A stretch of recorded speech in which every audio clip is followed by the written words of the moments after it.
Hey, we're back. Want to definitely thank everyone for sticking in with us. We're having some minor difficulties with getting London back on the line, but I'm sure they'll be in shortly. But we wanted to go ahead and get this thing moving and at least get into some conversation about the film.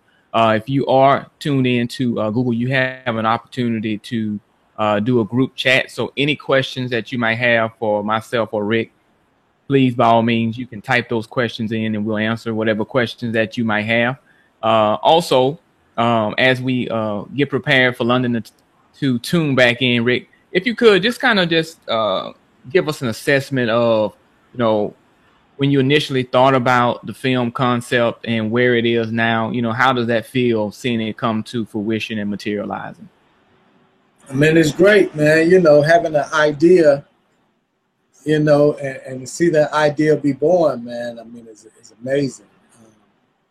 About a year ago, last year, this time it was all a dream, as Biggie say. It was all a dream, and now it's a baby that's now, had its legs and now is starting to walk on its own. So I mean, it's just phenomenal, man. And I want to keep it going and see where it goes. You know what I mean? Yeah, definitely. Well, we have a question, first question in from Tom P in Chicago. His question is, do we see a Black Friday part 2 in the near future? No, this is it. We only doing one Black Friday, man. Right. We only doing one. Can't do no more Black Fridays. Nah, Definitely. I'm joking, man. We definitely got to do part 2. I mean, there's so many layers to this conversation that, we couldn't tell it all in 75 minutes. That'd be fooling ourselves to think that we could, have this conversation in 75 minutes. So, the question should be, how many Black Fridays do you see in the future? That's the question behind the question. So we're definitely excited about Black Friday and, keeping the conversation going and, answering the questions, offering solutions and that kind of thing. So, yeah, there definitely will be the film Black Friday part 2. Stay tuned. Definitely. Another question from David Johnson in Raleigh, North Carolina. Question is, how does the film affect the African American community in general? Or what is your perception, or how do you think the film is going to affect the African American community in general? That's the question. Well, the film is pretty much a gut check. You know how you're fighting and you get hit in the stomach, you're like, oh man, that one hurt. So, it's like a wake-up call, so that's what we view it as, not in a bad way, but just in a manner to where people can really start to assess, what we're doing with our money, like how we're spending our money, things that we're spending our money on. Are we leaving a legacy for the next generation? Are we leaving a legacy for our kids? Are our kids, having to start at ground zero? Because if they are, then that's totally unacceptable in the age that we're living in and the resources that we have right now. Like, we should definitely leave our kids something, whether it's, an ethical legacy as well as a financial legacy, so that's the whole game plan.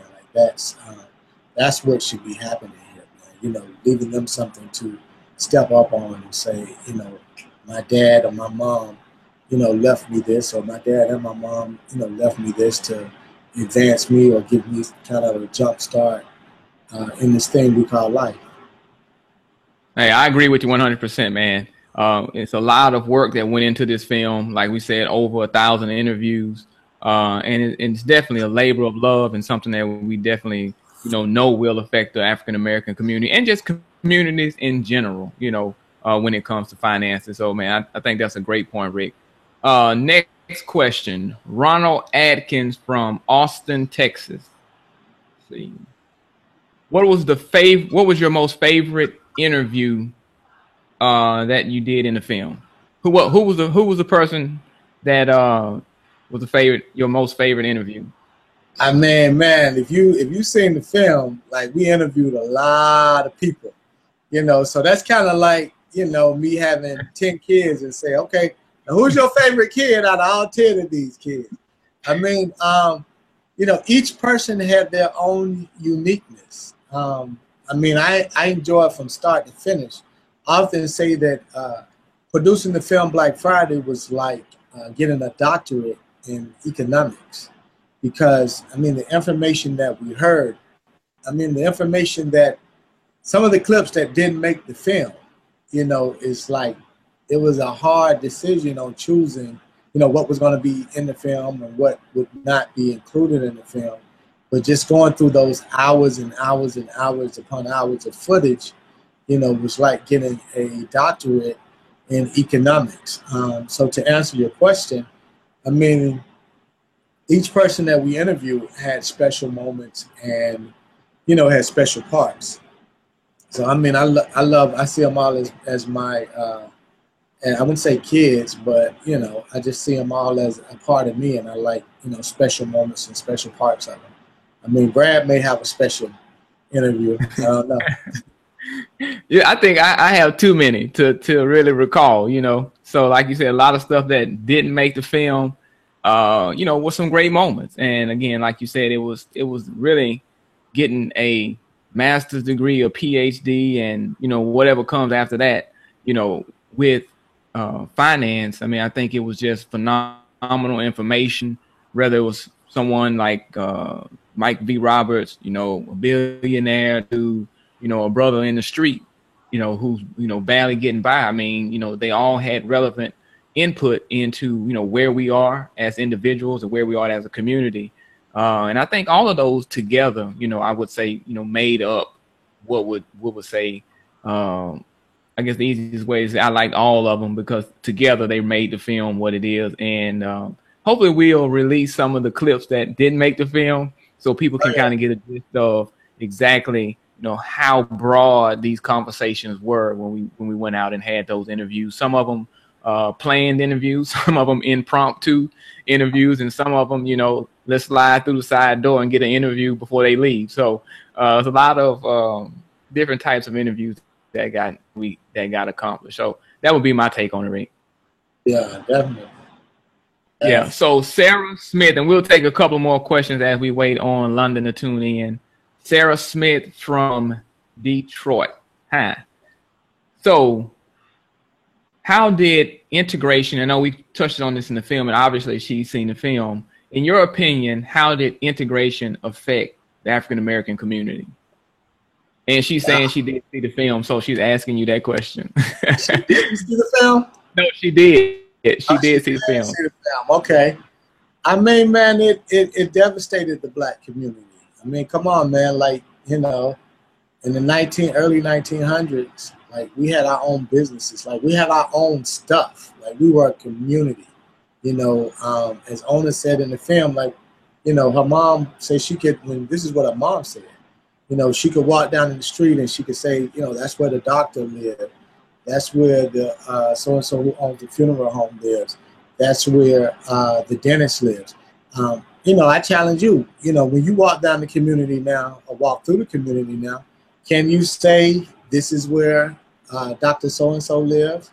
Can you say this is where the barber lives? You know, like, we don't really have communities now. Like Warren Ballantyne said, you know, we got neighborhoods, you know, because we just neighbors in a hood. So what we have to do is we got to shift and change that paradigm and create an area and a territory and say this is ours. Like, you know, we have Chinatown, you have Jewtown, you know, in Chicago.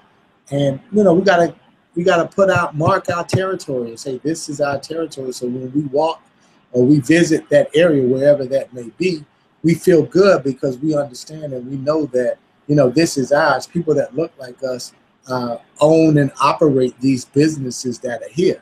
You know, so that's the thing. I mean, you know, we just have to, like I said earlier, we just got to have a shift in consciousness, because, you know, it's just pure. Like, now it's just totally unacceptable to continue to support a business of people that don't look like you if zero of that money is coming back to your community, or zero of that money is coming back to you or your kids. Like, it just doesn't make sense. You know, in the time and age we live in, that makes no sense. Like, we got to put a stop to that. You know, period. Like, support the people that support you. You know, demand that people, when you spend this dollar, demand that 10 cents out of that dollar comes back to the community, at least 10 cents. You know, so those are the type of things, that's the type of shift we have to have in consciousness to grow and to be stronger as a community and as a group.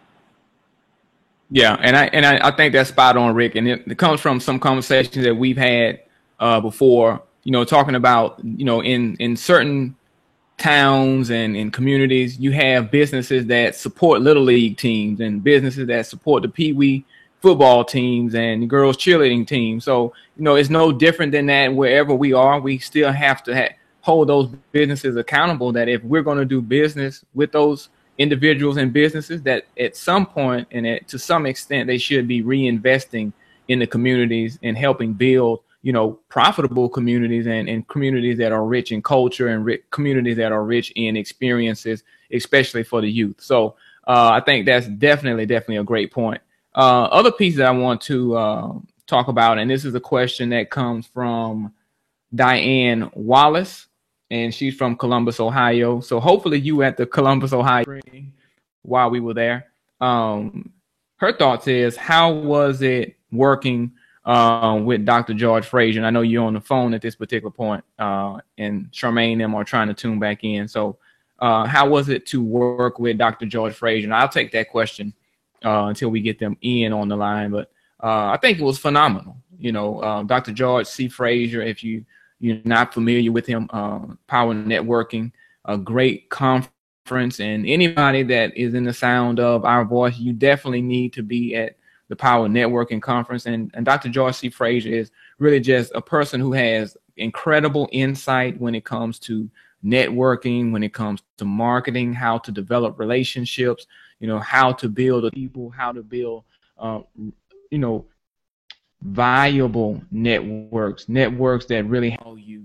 And even from the interview time that we had with him, initially we started off with a 45-minute interview, and it ended up turning into a 2-hour and 45-minute interview. But from that information that I received from him, I mean, it has personally changed my life and a number of other individuals in the film as well. But since you're asking the question about Dr. Frazier, I mean, just a phenomenal person to know, and I'm forever grateful that I did get a chance to meet him and that we are and have developed a relationship moving forward. So, hey, great place to be. Rick, you in a position to comment on that? Diane Wallace from Columbus, Ohio, asked about how was it to work with Dr. George Frazier.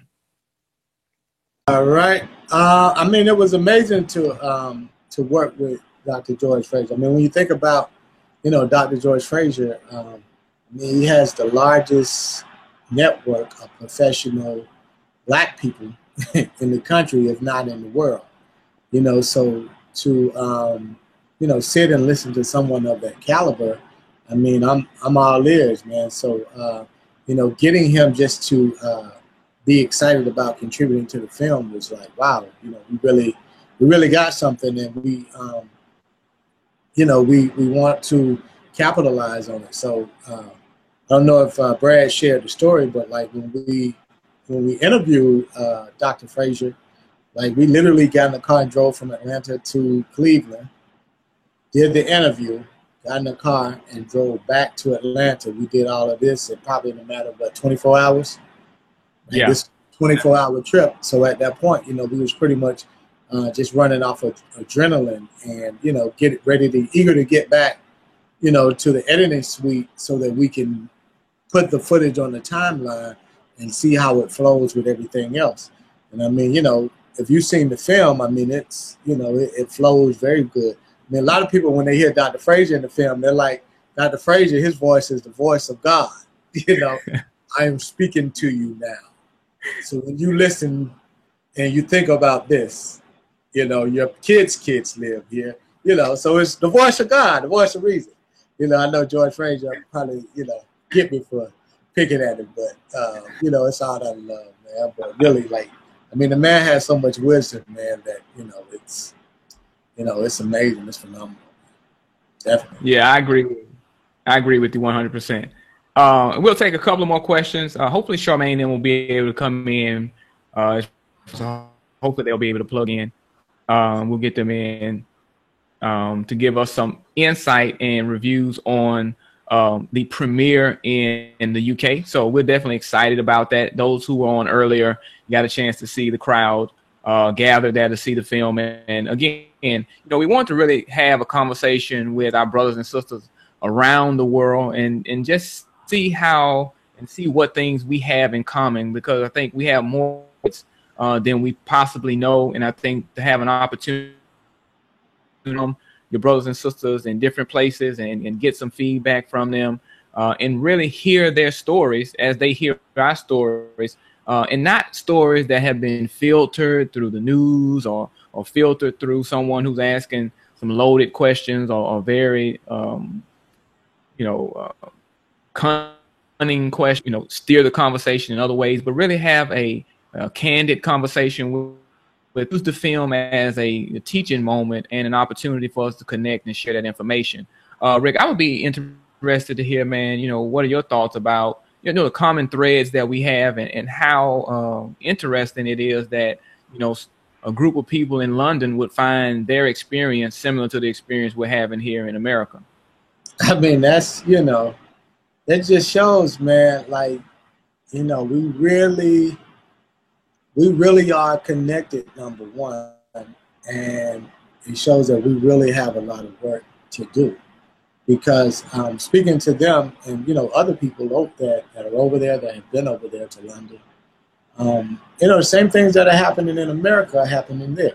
You know, neighborhoods are being gentrified, and, you know, people are not working, jobs are limited, you know, so the same thing that's taking place in London is taking place here in America. So what that means is, what that says is, you know, that it's time for us to connect with each other globally and to start producing products, goods, and services ourselves. Here's Charmaine calling in now. Let's see if see what we can get on now. Hey, Charmaine.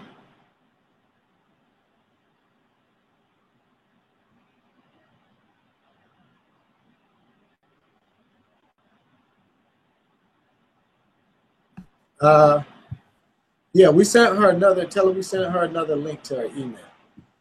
Tell her there's a new link in her email. Does she have access to her email? Yeah, there's a different link. Okay, yeah.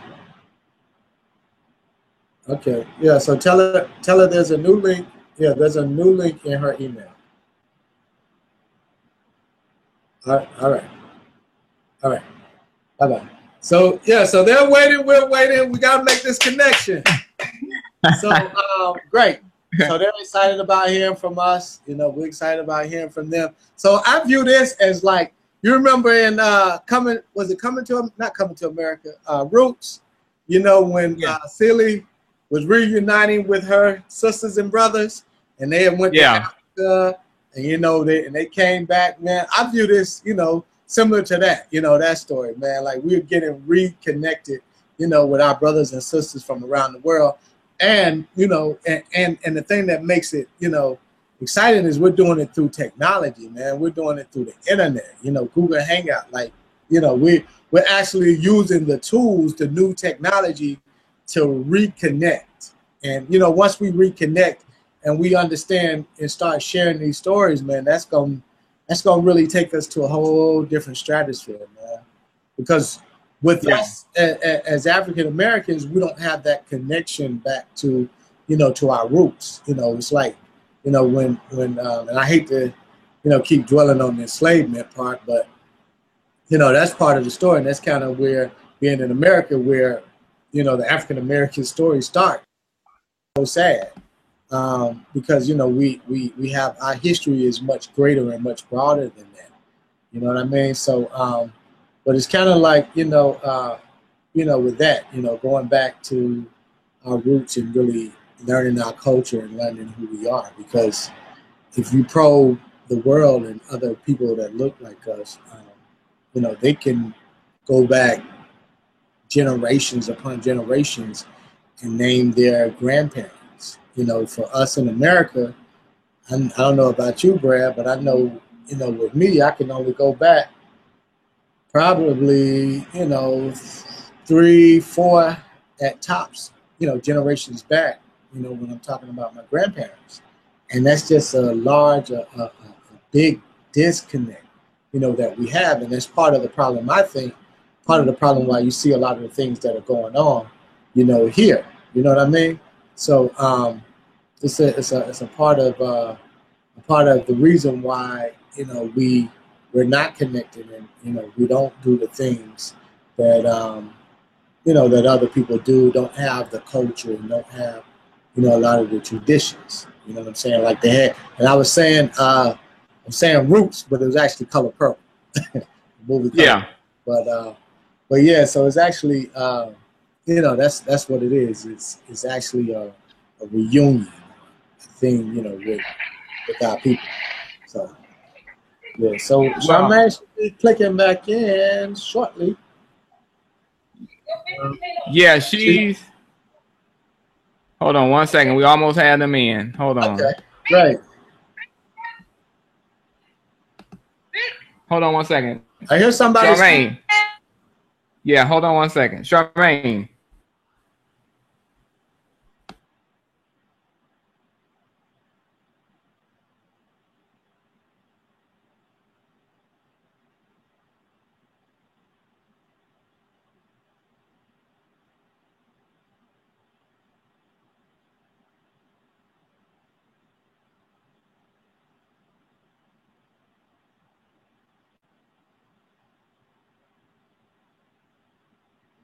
We almost have them in. Actually, hold on 1 second. I think they should be coming in very shortly.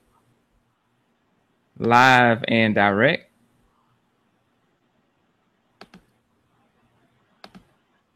Okay. So until then, Rick, we have a couple of more questions, and we'll start that, and I'll see if I can reach out to Charmaine again. Okay. And this is from Alice Davenport, and her question is, let's see, in your opinion, why is it difficult for the African American community to practice group economics? Well, I mean, like we talked about in the film, one of the biggest barriers is trust. You know, it's hard for us as African Americans to trust each other, and you know that was instilled in us by, you know, manipulation and, you know, slave masters and things like that. But you know, it's time out for that to be the reason why now, because like we're generations and generations away from that. So it's time that we start, you know, learning how to trust each other. Another thing is Marcus Garvey says that we are a group that are cursed by petty differences. You know, we are a group that are cursed by petty differences. And what is meant by those petty differences, you know, you're dark skinned, I'm light skinned. You're a AKA, I'm a Delta. You're a Christian, she's a Muslim. You know, so it's the petty differences like that that keeps us separated. At the end of the day, you know, we're all the same color. Whether you like it or not, we're all born on one team, and that team is, you know, people of color. That's the team of people of color. So being that we're born on a team of people of color, you know, to play for a different team is like shooting baskets in a different hoop. Like you don't see pigeons hanging out with eagles trying to be eagles. You don't see eagles hanging out with geese trying to be geese. Like you have to connect with the people that that you are a part of. Like they're all birds, they're all a part of that. But you know, they're different sects and there's different sectors. And the reason why that is because I feel like we're human, but we're slightly wired differently, just as male and female. You know, we're all human, but we're still slightly wired a little bit differently. So you have to connect with the people whom you are wired like, the team that you're born on. You know, we can't be traded off of these teams. You know what I'm saying? You can't say, okay, now I'm going to go play for this team over here. You can try to. You can try to bleach your skin. You can try to dye your hair. But all that is practicing self-hate. You know what I'm saying? You need to honor and love, you know, the person that you were created to be. And then that's when the universe embraces you and supports you. And now you can flourish and excel to be the genius that you were put on the earth to be. You know, so that's how I see it. Well, I mean, I couldn't have said any better, my friend. I think those are some definitely great points. And overall, you know, I would say this, that, you know, people ask before in, you know, other venues, you know, is this a film specifically for African-American people? You know, can, you know, a Native American brother watch this and get something from it? And or can a Hispanic brother watch this and get something from it? Or one of our Caucasian brothers or Japanese or Korean brothers watch it? And, you know, I tend to say that it's a film for everyone, because finances, they affect everyone in America and around the world. And it's definitely something that they can get from it. I think the thing that that needs to be noted is that the film we chose and to some degree have to look at it through our own lenses, and that is from an African-American perspective. I mean, the concepts about finances are across the board, culture or race, but when we talk about our own personal experiences, you know, we have more experience and more insight on it from negative, so that colors our lens to be able to write, talk, and produce information about that. So, you know, this is not a film to isolate or marginalize anybody. You know, it's a film that focuses with people that need it the most, and that is, you know, African people in America. You know what I mean? And that's why we made it. And of course, you know, anybody that knows myself and Rick, you know, we emit love, and at the bottom of it all, and at the beginning of the day and at the end of the day, you know, that is really what we want to push and promote, is love for oneself, you know, love for one's culture, love for one's traditions, and love for one another. And then from there, you know, everything else should fall in place. So, were we able to get her? Yeah, she came in and she went out. So I don't know if they're having some connectivity problems. You could hear them in the background, but we'll give them a couple of more minutes. Is there anything that you want to talk about, you know, before we either wrap up or get them in on the line? But I would definitely hope that we could get them in on the line and then take a few more questions. Yeah, we'll give them a few more minutes to see if we can get them in on the line. I have one more question. Okay, go ahead with the question. And this is Ali Muhammad. Okay. This is a brother from Chicago also. And his question is, you know, how did you feel with seeing the article about the film Black Friday in where? In the Final Call.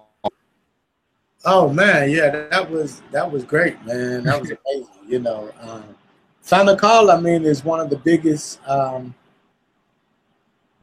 would say, religious newspapers that's out there. I mean, correct me if I'm wrong, but I mean, that's probably one of the largest, you know, religious newspapers that's out there, and it has history. Like, it's been around, you know, for years. So to gain attention from them, you know, someone who's respected in the community, and for them to value and appreciate, you know, what it is that we're doing is phenomenal, man. So, you know, that's why, you know, we stayed up and we put the hours in and, you know, created the film, you know, in such a manner with such detailed and being particular about what went in it, you know, so that we could get the attention of people and let them, you know, see that, hey, this is a film that, you know, we really put blood, sweat, and tears in. So, you know, so it was definitely a great feeling, man. You know, so big ups to Final Call, man. Definitely. Yeah, and you know, and that is, you know, one of the feathers in our cap. And we have a lot of other newspapers that have covered as well. But sometimes, you know, with certain magazines and certain periodicals, you know, those stories really kind of drive the point home and, you know, really mean something. You know what I mean? Because it kind of validates to some degree, or at least acknowledges that, you know, what you worked on, like Rick was saying, is of value and is important to somebody, important enough for them to at least write about it and want to share it with other people. And I think that's a phenomenal thought, idea, and expression for the brother to have, put the piece in there. Last question. Well, one of the last questions, Rick, and we'll see if Charmaine and Mark, if they tune in. Hopefully they will, because this is our UK premiere. We definitely like to hear from them. You know what I mean? If nothing else, I mean, I think that would round the whole thing out. We are close to getting them in on the line, so we thank you for sticking with us at this particular point. We will get them in on the line. Another question. Let's see. And this is a question from, let's see, we have a couple of them. I'm trying to see which ones that we hadn't answered just yet. Okay, Rebecca Crawford.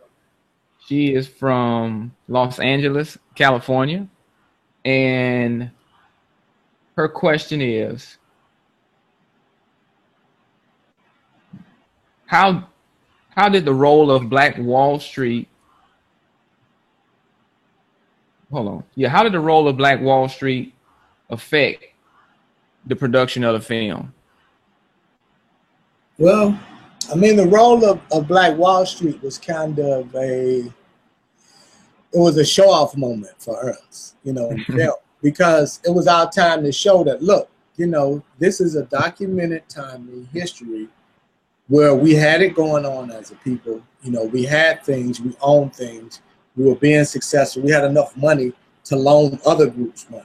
That's one thing that wasn't talked about. And then, to show pictures of that. Like most of the time, when you see films and movies, it's always showing, Black folks sitting at the back of the bus, hanging from a tree, all the slavery images that's shown.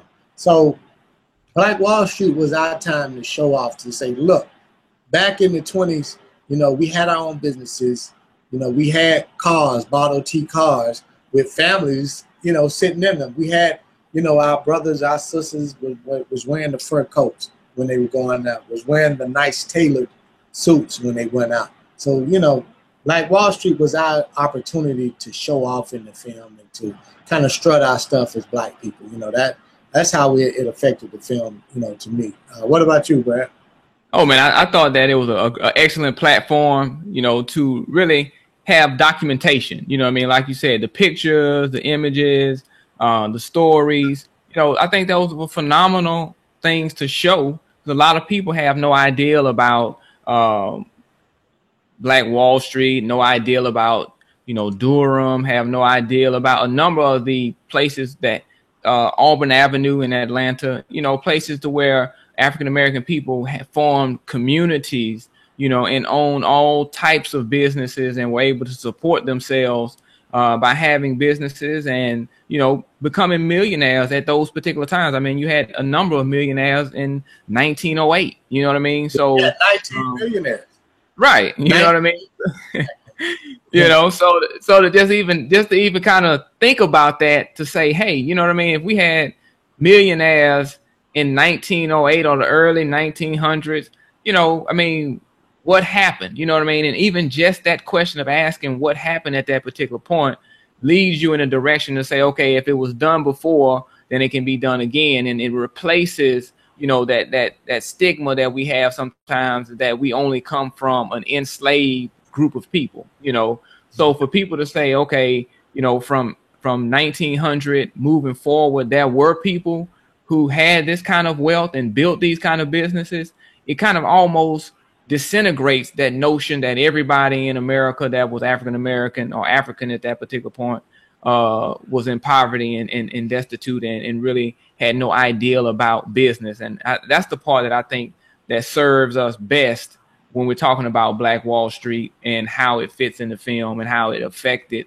the landscape of the film. So that would be my intake on it, Rick, man. I think that's a very important point moving forward. And we just have to continue to just, push and get people to see the film and, have them explore that and have dialogue. So last question I would ask you is, when we're talking about what would you want people to do after seeing this film?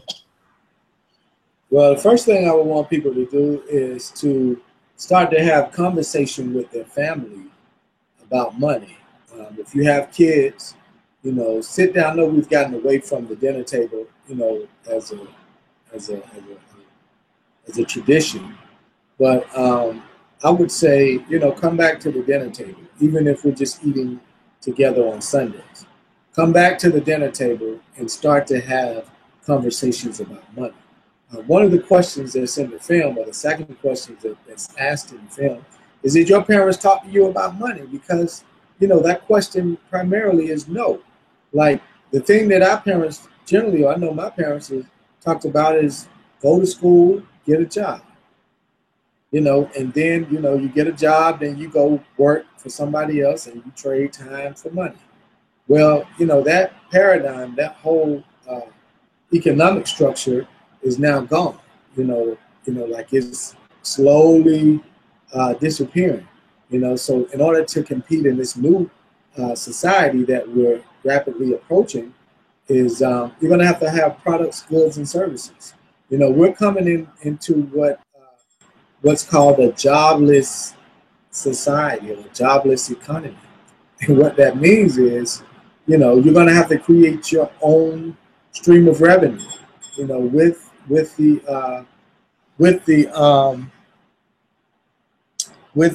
internet, you know, you have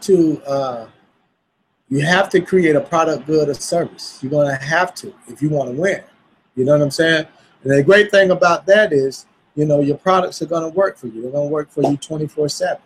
You know, the only thing you have to do is just keep the product in the people's face, and people are going to buy it because people, you know, there's always things that people need. So, so that's, you know, that's what I would say. You know, just come back to the dinner table, man, and start talking. Start putting some practical solutions in place, and start applying those solutions, because we're going to have a shift or a change in consciousness, a change in the mindset and how we operate in order to survive in the upcoming economy. I mean, that's just, you know, this is just the beginning of it all right here. You know, the high unemployment, you know, people wanting, you know, $15 an hour for wages. You know, and I try not to be hard on people, but when you're begging somebody else to say, please give me $15 an hour for my service, then that means you don't know the value, you don't know your worth. Because if I'm sitting here and I'm saying, please give me $15 an hour, that means 15 times 8 is what? 15 times 8 is, what, 120? 100 and, no, it's not, yeah, it's about $120 a day. You know what I'm saying? So that's what you're saying you're worth. Saying I will give you 8 hours of my time for $120. Instead of saying I will create a product that I can now sell to you and sell 120 in 8 hours. And if that product, you're selling that product for $10, then you just made yourself $1,200 for that 8-hour time span. Instead of, you know, begging somebody to give you $15 an hour.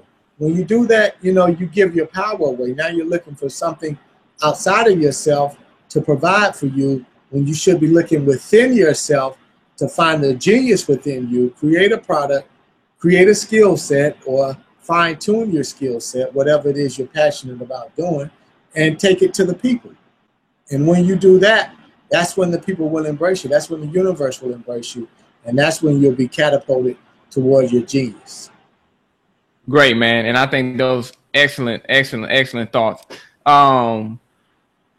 Man, it's a whole lot to talk about, and we could talk about it 24 hours a day, because a lot of work and time went into it. Hopefully we can get Charmaine and Mark on the line, because that is the reason for this particular season, is having some response from our people in London, the UK, seeing the film. We had her in for a brief moment and she fell out.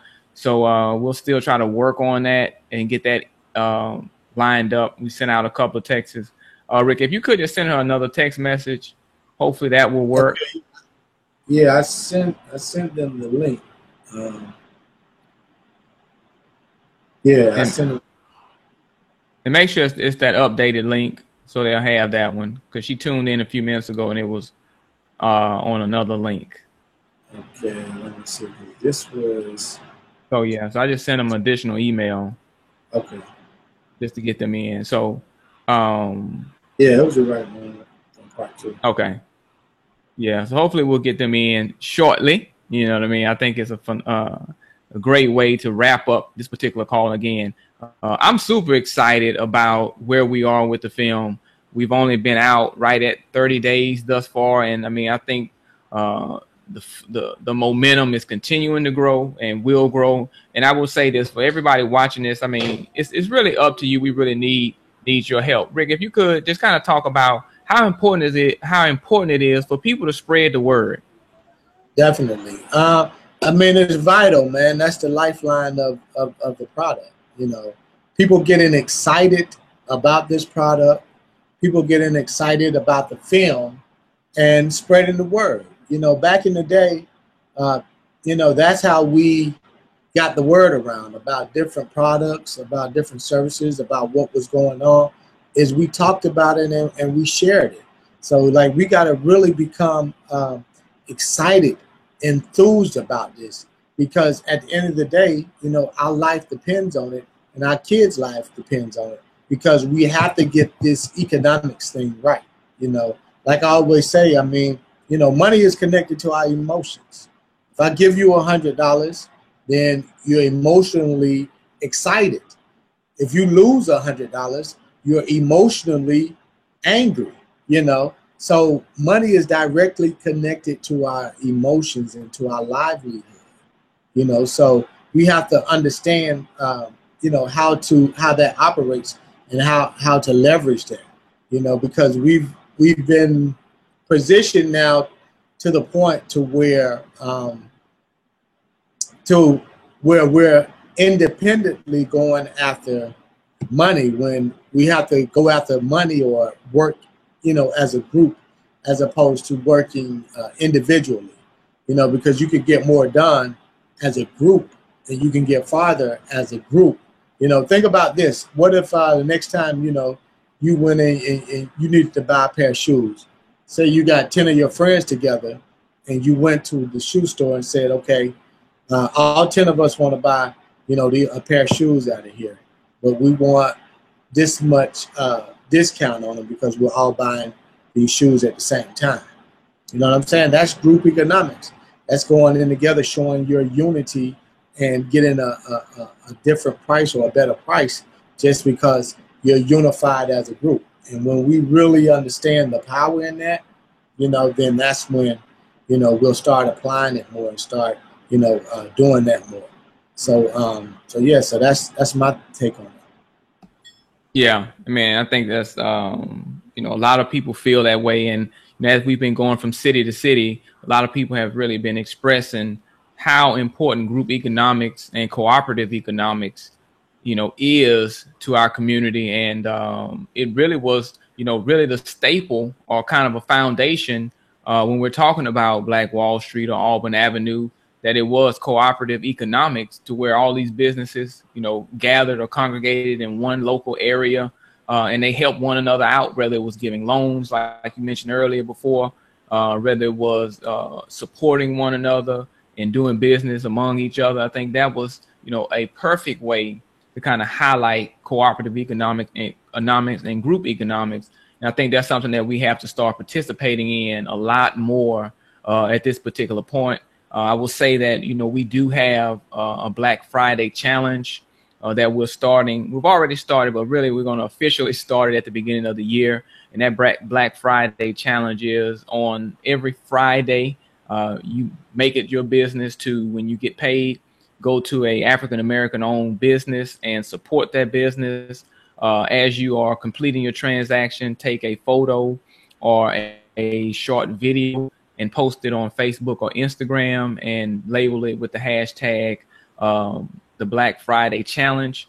And with that, specifically for video, you definitely want to challenge, you know, someone that is near and dear to you or someone that you know, and challenge them to do the exact same thing. And that is, you know, support an African-American owned business. And what we're saying is that, you know, we still expect a level of excellence in these businesses, and we definitely want to give them the opportunity to prove that they are excellent, which we already know. But we definitely want to, again, give them our support. So anything that they need is, or in the way of cash flow or customers and or just word of mouth, we want to make certain that we do everything that we possibly can to assist in that process and allow the dollar to turn over 7, 8, 9, 10 times in our communities so that we can continue to build and create businesses. Because oftentimes the reason some of the businesses are not where they need to be is because they don't have as many customers as they should. And I mean, we come up with the excuse that they have poor service, but I've been to a number of restaurants and places that have had poor service. And, you know, some of them I've gone back to, most of them I have not. But in that, you know, we give other businesses a lot of chances. And I know for a fact, I have friends that complain about certain businesses all the time, but they continue to go there and give them their money on a regular basis, and you know, then in the way of doing nothing about it. So we want to, you know, uplift and put our Black Friday challenge at the forefront of everyone's mind so that we can support, again, African American owned businesses all across this country. So again, that is the Black Friday challenge. It will officially start at the beginning of the year, but you can start now. When you go to a business, whether it's on Facebook or Instagram, create pictures or video and challenge some of your friends to do the exact same thing on Friday. Rick, anything you want to add to that? I know you started your Black Friday challenge. I think you just said it all, but you know, I just want to thank you guys for tuning in and you know, supporting the film Black Friday. I mean, this really means a lot to us.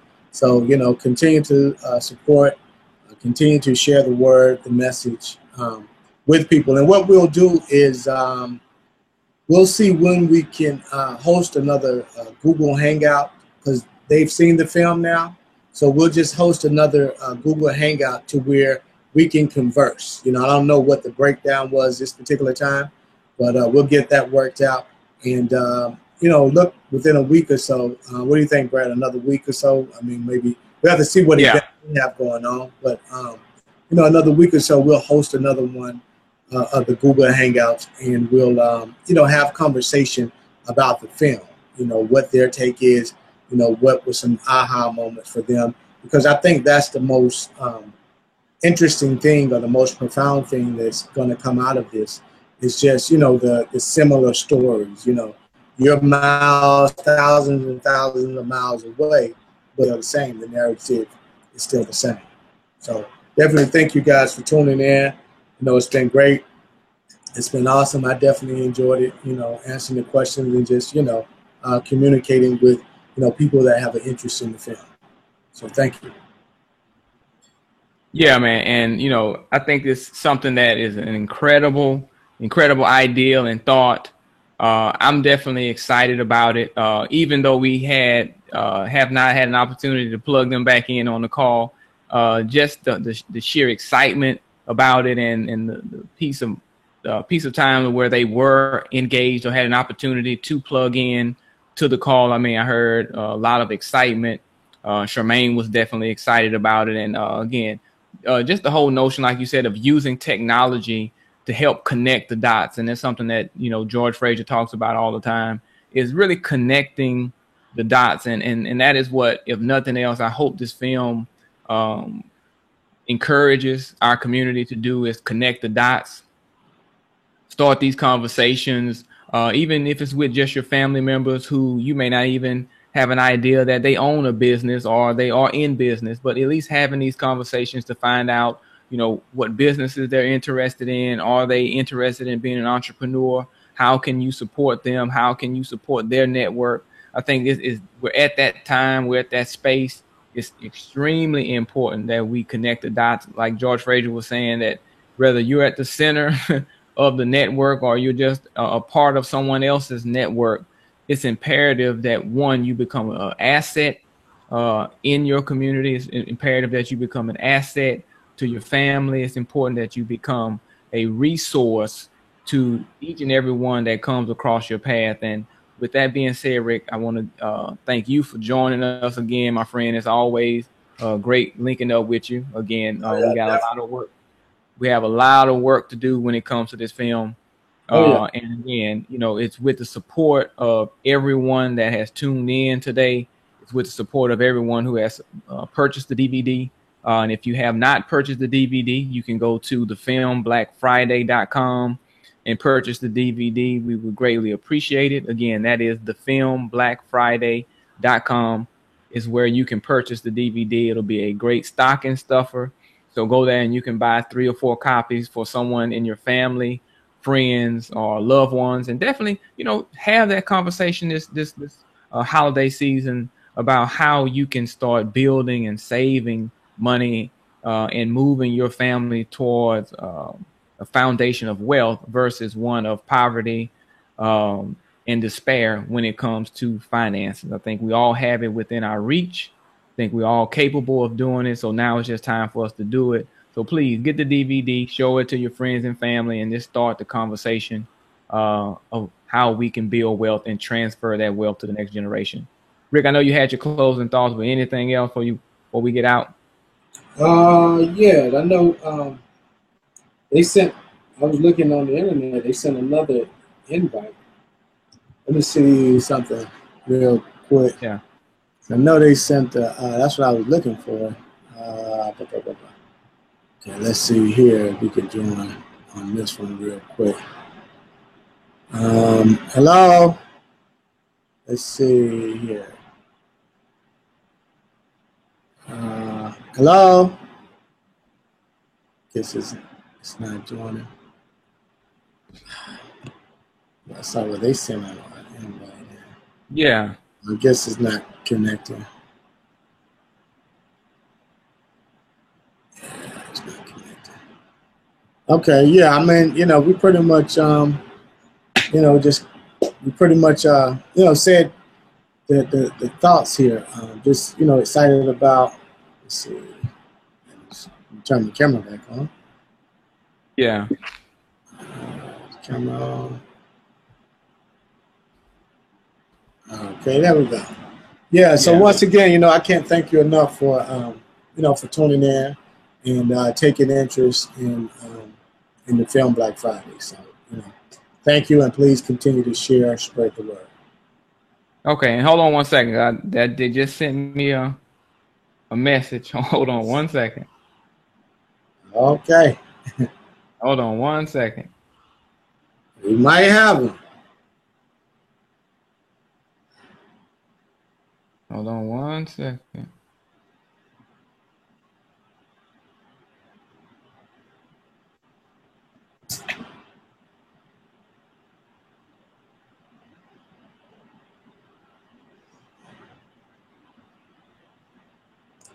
Bear with me one second.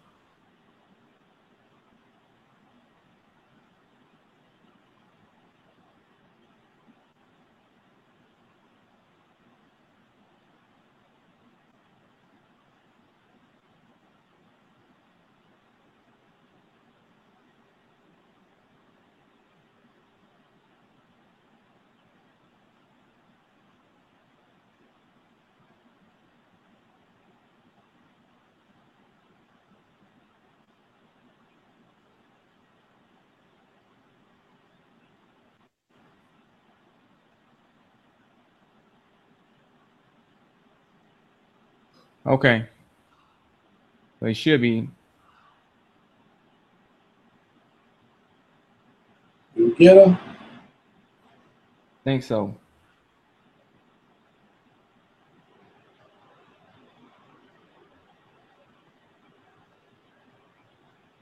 Come on, come on, come on.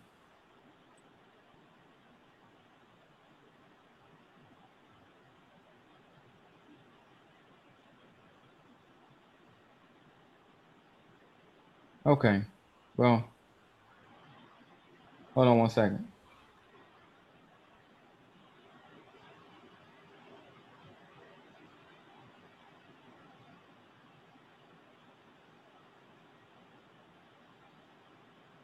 We apologize for these technical difficulties, but hold on one second.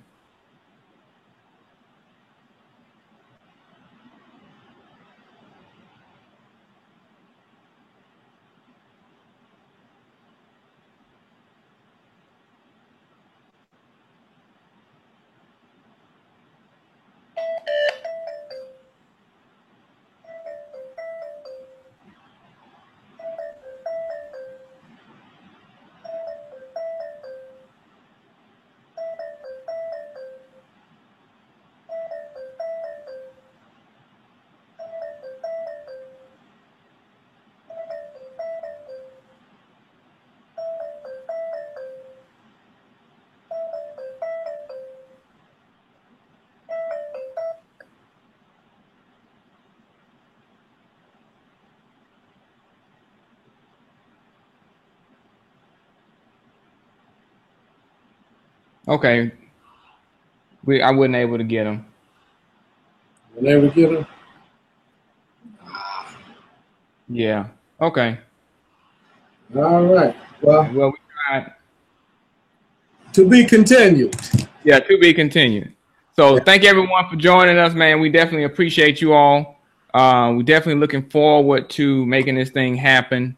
Again, we would have preferred that we had the excitement that we were anticipating, but we'll push to get it done again. Hopefully they'll tune in shortly. If so, we'll reignite this and send out an email just to let you know, and you can watch it, the post of it. But again, thank you all so much for joining us. The Film Black Friday, thefilmblackfriday.com. Go and purchase the DVD. Rick. Definitely. Until next time. All right. Y'all take care. Take care.